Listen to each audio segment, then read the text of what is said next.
how does prosperity thinking kind of start to come into the business side of things? It can start with the vision of what you have going forward. So, I like to think about this process of creating prosperity is being aware, which is noticing, am I going with the flow or not? What are some of my beliefs about money?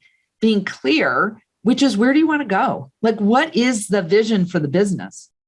And that can be an amazing driver to help you know where you want to go. And I know that sounds, for larger businesses, they have strategic plans. If you're a smaller entrepreneur, you might just be kind of going along and without a real clear vision, like what is it do you want to create for yourself, but also for others? Because what I've seen over and over is when you have a goal that serves other people besides yourself, it happens much more easily and more quickly. And there's more kind of oomph and drive behind it when you're not just serving your own needs. Not that you don't want that, but why they're not mutually exclusive. You can do well and your clients and your family and the community or whatever you value. So those are the first two parts, being aware, being clear, taking care. So this is where we were talking about, you got to know the numbers and if you're not the numbers person, have people in there, have a personal financial plan and a business plan for yourself. And then care, which we can talk about, which is about how do you draw more in by sharing with others? Yeah, that's fantastic. Let's jump to now start to financial belief management, right? Because this is something which you talk about, right? Can you just explain just what that means? What is financial belief management? We all have attitudes and beliefs that inform how we deal with money and finances. Dr. Bruce Lipton, who's a cellular biologist, says we develop our subconscious beliefs between conception and age 7, including our money beliefs. So you have formed beliefs about how you think money works and the world works from when you were a really little kid, and they're operating in the background. It's like chatter back here that most of us aren't even aware of. And we've been taught that, if you just know how to budget and if you know how to allocate your portfolio, you'll all be fine, which is ridiculous because if we think about the fact that how many people are in debt in the world, and if all it took was spending less and earning more or being a savvy investor, then that wouldn't happen with anybody. We know that's not true. And this is where scarcity lives too, in these tapes that play over and over. So maybe, and it may have been things you heard growing up or saw. So I'll just give you a quick example. In my family, we were in a position where my dad was off at work and my mom stayed home with me and my brothers. My brothers are significantly older than me. So I remember being a little girl at home with my mom, seeing daddy go off to work. So he could, as my mom would say, I'd say, Dad, why are you going off to work? And I would say, to buy Ellen toys. So like to do stuff for me, that was my dad's job. But then also, so fast forward, I'm in my late 20s, I start my own business. And I start to explore my own money beliefs. And I realized I was operating with this tape playing in the background that it was my husband's job to make money because that was my dad's job. And further, I might not even be able to do it. Now, here's the thing about beliefs. Just because we believe them doesn't mean they're true. At that point, I had lots of letters after my name. I had an MBA, a CPA, after my name. It didn't make any logical sense. And I think back, if I hadn't unpacked that and said, that's a stupid belief, like that doesn't serve me, I don't know if I would have been as successful in my career because it might have just been like, that's Stephen's job. And I probably can't even do it. So we all are operating under these, money is hard, it's scary. Or maybe you had really good beliefs, like always save for tomorrow. It's just knowing that these are operating there and we don't even realize that they're running the show. And how do you start to be aware of them as a step one, right? So before you can even start thinking about them, there needs to be some awareness, right? So like, are there ways to catch yourself? Like, I just said something that seems like a belief, or, like how would you start to be aware of the beliefs which you have? A couple of ways. Well, first of all, 100% being aware. I'm have studied mindfulness and emotional intelligence. And one of the best things about that is it takes us from autopilot to aware. the more you can do that to start to hear what you're saying to yourself. I also think it's an excellent exercise to go through and think about, what was money like growing up for you? Was it talked about? Was it not? Did your parents fight about it? Did you think you had a lot and didn't, or think you didn't have anything and had tons of money? Was it used to control? And just notice that and not be angry about it, but just know that that's affecting you now. And start to be aware of things you say. Oh my God, what if we go into another 2008? Like, and everything implodes and you go down this death spiral of worry that we can catch ourselves in. And to know that they're just thoughts. That's what's so hard, is to not believe everything that we say to ourselves, because it's so easy to get carried away. But 50 to 70,000 thoughts a day, most of them aren't positive, and there's no way they're all true. So is it the thoughts, or is it the words, or is it the words that have some energy behind them? Like, when you start thinking something and you feel it, right? And there's all these thoughts where you don't feel them, but they're there. Like is it both, or like, is it the ones that are a bit more charged, with emotion? I think that's a great way to be aware of them. So I've noticed that if all of a sudden I start to feel anxiety, there's some thought I had right before that caused that. It was replaying something that happened in my past, and all of a sudden I'm living in it again. We tell, or we're making up stories, like disasterizing what can happen. And I like to think, well, if you're going to make up a story, make up a good one. Like, why does it have to be this scary, horrible one? Like, just make up a better one that can happen. But I agree with you, Alex, that I think it's those ones that have that charge, because otherwise we're not getting caught in them. It's like, if there was a train that went by, you can notice the train going by, or you can get on it and be taken to the next station. And it's those thoughts that carry us away and lead to these compounding ones that I think can really be a detriment. Okay. So now that we've set the stage for prosperity thinking, for beliefs, for all these things, let's just talk about like how people can start changing their beliefs and mindset to take their prosperity to the next level. And I think you've got like 9 steps or something to doing that. I'm not quite sure if we can get through kind of all of them. It'd be cool if we could. It depends how much there is to talk about. But, what are some of the ways that people can start to change their beliefs and their mindsets? Okay, so a couple we've already talked about, knowing that they're there and examining. Like, okay, that's stupid. I don't have to have that belief.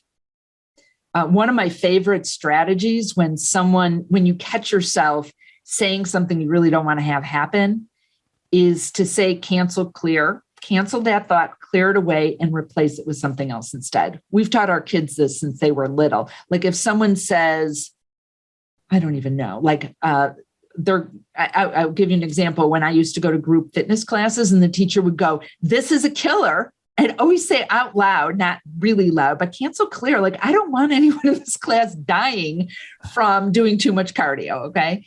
So it can be, when you catch yourself, cancel clear, and then replace it with something that you want instead. And you can do this with people in your life so you can catch each other, because we don't always notice that. Sometimes it's taking really clear actions and getting, knowing what's going on. If you're worried you're not going to be okay financially, then do a plan. You can hire a financial advisor. There's lots of calculators online, but you got to know what you own and owe in your business and in your personal life, so your assets and your liabilities. I'm not a believer in budgets, which might sound weird for a financial advisor.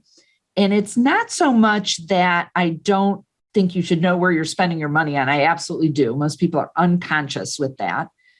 But when I say the word budget, it feels like that against the flow thing, right? It's like, my co-author Lisa says, it's like eating celery at a pizza party, right? Who wants to be? It's diet. It's awful. And most people, okay, in all the years I've talked to people about their money, once I've heard someone actually say, "Oh, when I spend too much on clothes, I spend less on food this month." I mean, no one does that. What I recommend instead is a values-based spending plan. So this is where you look at everything that's going out and you decide if it's really important to you. And I really like that better than saying these are my fixed expenses or my variable expenses. Just a quick story about that. There was a woman who was at one of my workshops a while ago, and she was in her 50s and she'd never looked at what she'd spent before. And she went through and created a values-based spending plan. And so with each category, she decided, is it an A, B, or C priority for her? And her house, she realized most people think, oh, I have to keep that because that's where I live. She's like, that's like a C priority. She was divorced. She had this big house. It was filled with junk. She had a big mortgage still. She's like, I don't even like living there anymore. She decided to sell her house, pay off her mortgage, pay off her debts, buy a little condo on Lake Michigan, which is, outside of Chicago where I live, beautiful. And she also had been working in a family business that she hated for years, kind of a well-known in this area business. And she cut her expenses so much she could leave this business she hated. So all from going through this process instead of just kind of going along and doing what she'd always done. Yeah. So, knowing that all those things are taken care of, and then also clearing clutter, which financial messes or paper messes, which people don't realize is actually a financial strategy. Clutter can take our energy away. Now, maybe some of you are saying, I'm just looking around my office right now thinking no, but I know. No, but I agree with that because I'm of the same opinion, like just to keep stuff organized. Like if you can't keep your things organized, how's anything else going to be organized in life, And when I feel out of control, like when there was, a big recession or something, when I clear clutter, somehow it's something I can do when there's things that you can't do. And now some of you might be saying, I get that. I would never have clutter. I invite you to look at whether you have any mental clutter. Are you hanging on to past decisions that you made that you wished you hadn't? Or things you wished you had done? I wish I had bought Bitcoin, la, la, la, Everyone wishes they bought Bitcoin except for the full tech geeks out there that bought it in 2010. Yeah, but so like those things that you wish you did and you didn't, like that is just hanging out there, keeping you from moving ahead from what you want to do. Just on the clutter perspective, it's obviously the environment, which is important, but I like what you said about the financial clutter, right? And I'd like to take that into the area of there's things which you need to get solved and sorted, and they're on the back of your mind. And if they're not, maybe your car needs to get fixed and the registration's about to get done, and there's a bill which you need to pay, but you haven't because it's a bit too busy, and it just starts to weigh on you. And so I'm hearing that by cleaning that stuff up, that you're opening up space just for your mind to become a bit more prosperity thinking based. Is that? Yeah, it gives you more energy towards those visions that you have. So you can actually have some creative energy for that. And there's certain things in people's personal finances that fall into that category almost all the time, like doing estate planning. It's the biggest thing I see people procrastinating on. My husband and I procrastinated on it for a while, but that's hanging out there like, oh my God, is my family going to be okay? Or insurance issues.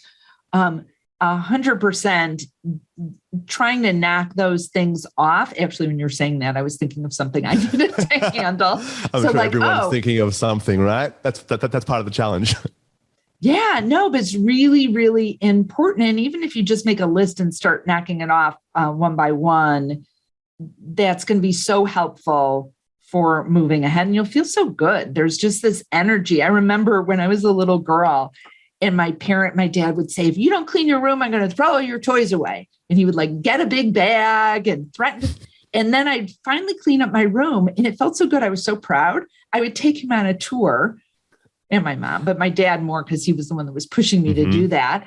And it felt so good to get stuff cleaned up. It just does for us. And so it sounds like these first two parts is really about really kind of clearing the slate and, just being financially prepared, I guess, and just to get those parts sorted, because it sounds like if you don't have those two things sorted, it's really hard to start to be creative because the mind's so full, right? Or there's stresses there, right? And to your point, at the beginning when we're talking about entrepreneurs, if you just jump into a business and there's no money and there's no clear plan of kind of how you make money, it's really hard to think well. And so starting with that will just create the foundation to start to think well. Is that a fair way of thinking about it? Yeah, I think having financial resources there takes so much pressure off. And it may be you're willing to cut your lifestyle down. So it doesn't mean you have to have your current lifestyle and your current job before you can do that. There's something that you really want to try. Maybe then that's where you're downsizing and you're looking at your values-based spending plan and saying, okay, I'm going to live a lot more leanly so that I can do this thing that's really going to make a difference, but that I'm passionate about or really excited about doing. But I think that's really important. And aligned, a cousin of that is one of the things I saw over and over is that my clients, when I was working with individuals on financial planning that were most on track for their goals, were people that were really good savers. And I know it sounds obvious to spend less than you earn, but most people don't actually do that. But it provides a cushion for you to have flexibility. I don't love this concept of having an emergency reserve. Might sound a little bit more scarcity. So I like to think of it as a solutions fund, but having that cushion there just provides so much more flexibility. It takes that pressure off so that you can be more creative.